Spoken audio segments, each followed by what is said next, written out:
दीप्ति माफ़ कर दो जी, मैंने जानबूझकर ऐसा नहीं किया, पता नहीं कैसे हो गया। अगले दिन सुबह मैंने दीप्ति से माफ़ी मांगी। दीप्ति ने मुझे माफ़ कर दिया। फिर मैं अपने काम पर चला गया। ऐसे ही दोनों हंसी खुशी रहने लगे। करीब एक हफ्ते के बाद संदीप काम पर था। अचानक संदीप की माँ ने उसे फ़ोन किया। अपर्णा, बेटा जल्दी घर पर आ जा, तेरी बीबी मुझे मार डालेगी। तुरंत फ़ोन कट गया। संदीप तुरंत अपने घर पर आया। माँ, क्या हुआ? अपर्णा ने कहा, बेटे तेरी बीबी ने मेरा हाथ जला दिया। संदीप, कैसे माँ? अपर्णा, बेटा तेरी बीबी अपने कपड़े प्रेस कर रही थी तो मैंने भी उसे अपने कपड़े प्रेस करने को बोल दिया। फिर क्या था? गुस्से में उसने मेरा हाथ जला दिया। दीप्ति, नहीं माँ जी, झूठ बोल रही हैं, मैंने ऐसा नहीं किया। मैं तो अपने कपड़े यहाँ रखकर अंदर किचन में चली गई थी। जब बाहर आकर देखा तो माँ का हाथ जला हुआ था। संदीप, मुझसे झूठ बोल रही है तूने मेरी माँ का हाथ जलाया? तुझे जरा भी अकल नहीं है क्या? अपर्णा, देखा बेटा, यह मुझे झूठ बोल रही है।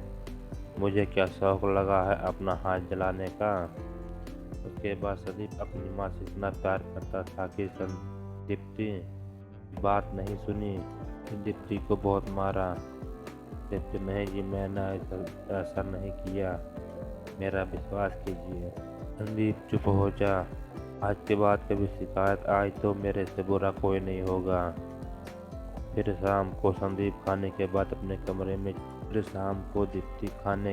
अपने कमरे में चली गई।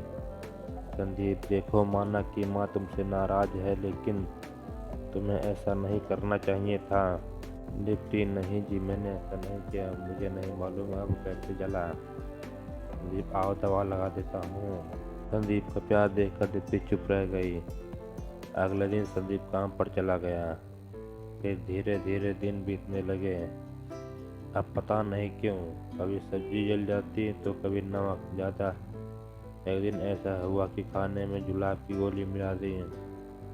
संदीप को दिन भर टॉयलेट जाना पड़ा और उसका जरूरी मीटिंग बेकार हो गया, जिसे लेकर दीप्ति में और संदीप में बहुत झगड़ा हुआ, जिसमें संदीप का साथ उसकी माँ भी देती थी। ऐसे ही दोनों का झगड़ा होते हुए 6 महीना बीत गया। इतने महीनों में दोनों ने कभी एक दूसरे से ढंग से बात भी नहीं की, सिर्फ दोनों एक साथ रहे रूम में। एक बार माँ बाथरूम में गिर गई। अपर्णा ने कहा, दीप्ति ने जानबूझकर बाथरूम में गिराया था, इसलिए संदीप ने दीप्ति को दोबारा मारा। दीप्ति, मैं आपके रोज रोज के मारने से तंग आ चुकी हूँ। मैंने कितनी बार बोला, मैंने ऐसा नहीं किया है। हमारे प्यार से माँ जलती है, इसलिए वह चाहती है कि मैं यहाँ से चली जाऊँ, इसलिए ऐसा कर रही है।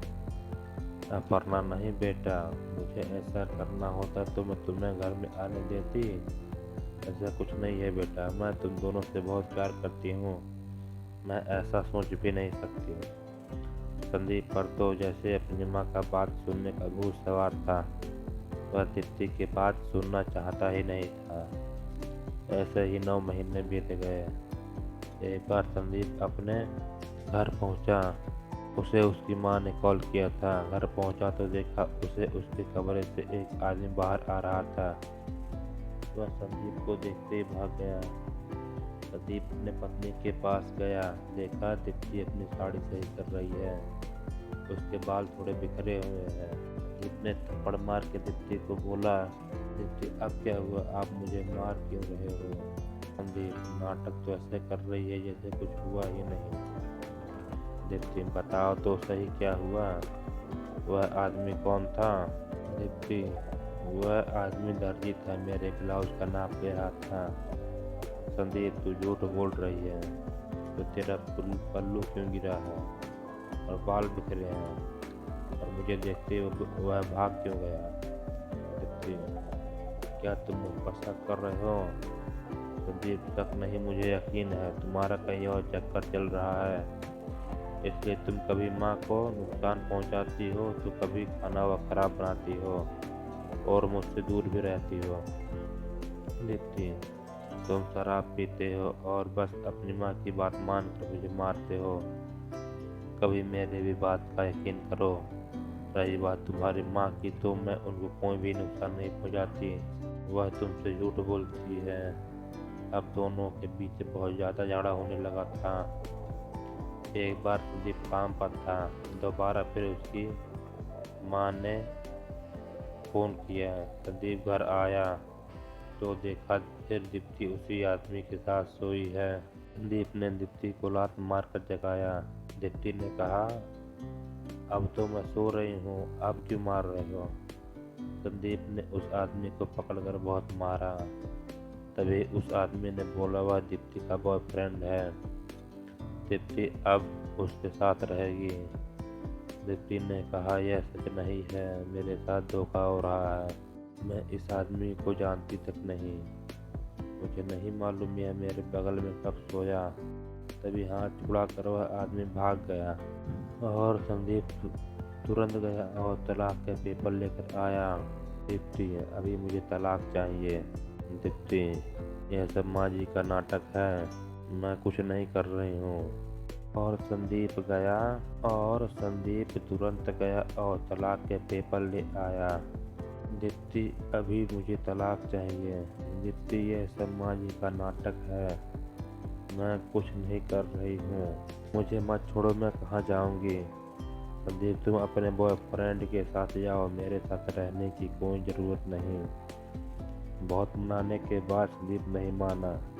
आखिर दीप्ति को तलाक देना पड़ा और उसके माँ बाप उसे लेने आए। दीप्ति की माँ, मेरी बेटी बहुत अच्छी है बेटा, तुम्हें ज़रूर धोखा हुआ है।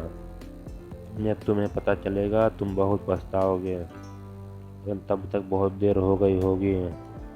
संदीप, आप जाओ, मुझे आपके धोखेबाज बेटी के साथ नहीं रहना। दीप्ति अपने माँ बाप के साथ चली गई। उसके जाने के बाद संदीप दीप्ति की याद में बहुत सारा पीने लगा था। कई महीने बीत गए। संदीप दीप्ति को भूलना नहीं पा रहा था। संदीप की हालत देखकर उसकी माँ ने कहा, संदीप बेटा, मैंने जहाँ लड़की देखी थी वह अब भी तुमसे शादी करने को तैयार है। बस बेटा शादी कर ले। संदीप भी अपनी माँ की खुशी के लिए हाँ कर दिया। शादी का दिन नज़दीक था, तभी संदीप ने सोचा आज अंतिम बार पी लूँ, उसके बाद नहीं पीना। तभी जब संदीप बार में बैठा था, जैसे ही संदीप पहला पैक पीने जा रहा था, उसकी नज़र उसी आदमी पर पड़ी जो दीप्ति का बॉयफ्रेंड बता रहा था। संदीप ने उसे पकड़ लिया। आदमी ने कहा, भाई आप कौन हो, मुझे क्यों पकड़े हो? संदीप ने कहा, मुझे नहीं पहचाना, बता मेरी बेबी कहाँ है? वह आदमी ने कहा, अच्छा तू वही है, मेरी बात सुन, तेरी बेबी को तो मैं जानता ही नहीं, मुझे तो बस नाटक करने का पैसा मिला था। दिन बता किसने दिया था और क्यों? वह आदमी मुझसे क्यों पूछ रहा था? अपनी माँ से जाकर पूछ। संदीप तुरंत अपनी माँ के पास गया और घर में तोड़फोड़ करने लगा। अपर्णा ने कहा, बेटा क्या हुआ? संदीप, बताओ आपने ऐसा क्यों किया? अपने ही बेटे बहू को अलग कर दिया। अपर्णा, बेटा मुझे माफ़ कर दो, मैं अपनी सहेली के बहकावे में आ गई थी। मैंने सोचा अगर तुम दीप्ति को छोड़ दोगे तो तुम्हारी शादी उस लड़की से कर दूंगी, वहाँ तुम्हें बहुत कुछ मिलता, इसलिए मैंने ऐसा किया। दीप्ति की कोई गलती नहीं है संदीप, इसलिए तुमने मेरी ज़िंदगी बर्बाद कर दी। एक बार भी नहीं सोचा दीप्ति का क्या होगा। मैं जा रहा हूँ उसे मनाने, दीप्ति के पैरों में गिरकर उससे माफ़ी मांगूंगा। अपर्णा ने कहा, मैं भी तेरे साथ चलूँगी, मैं भी माफ़ी मांगूंगी और अपनी बहू को वापस लेकर आऊँगी, लेकिन पहले फ़ोन पर बात कर ले, वह कहाँ पर है? संदीप, मैंने लगाया था, दीप्ति का मोबाइल अब बता रहा है हमें अभी निकलना होगा। अपर्णा, इतनी रात को सर्दी, तब मौसम में बहुत हो रहा है, कुछ हो जाएगा, कल चलते हैं। संदीप, नहीं माँ, मैं अभी जा रहा हूँ। अपने कार से अपनी माँ के साथ निकल गया। गाड़ी की स्पीड ज़्यादा थी। तभी अचानक बैकग्राउंड में पुलिस की आवाज़ आए, लगता है एक्सीडेंट हो गया, चलो दोनों को हॉस्पिटल ले चलते हैं। फिर जब संदीप को होश आया, मैं कहाँ हूँ? बेटे तुम मेरे घर में हो। संदीप, मौसी आप यहाँ? मौसी बेटे तुम्हारे कार का एक्सीडेंट हो गया था, संदीप, हाँ, हमारी गाड़ी के आगे एक बच्चा खेलता हुआ आ गया था, उसे बचाने के चक्कर में ऐसा हो गया। मौसी, मुझे बाथरूम जाना है। मौसी, तुम्हारे सामने है, जाओ। संदीप जब बाथरूम में गया और पेशाब करने के लिए लोअर के अंदर हाथ डाला तो चिल्लाते हुए बाहर आया। मौसी, क्या हो बेटा? संदीप, ये मुझे क्या हो गया? मेरा मेन पार्ट औरत के जैसे कैसे हो गया?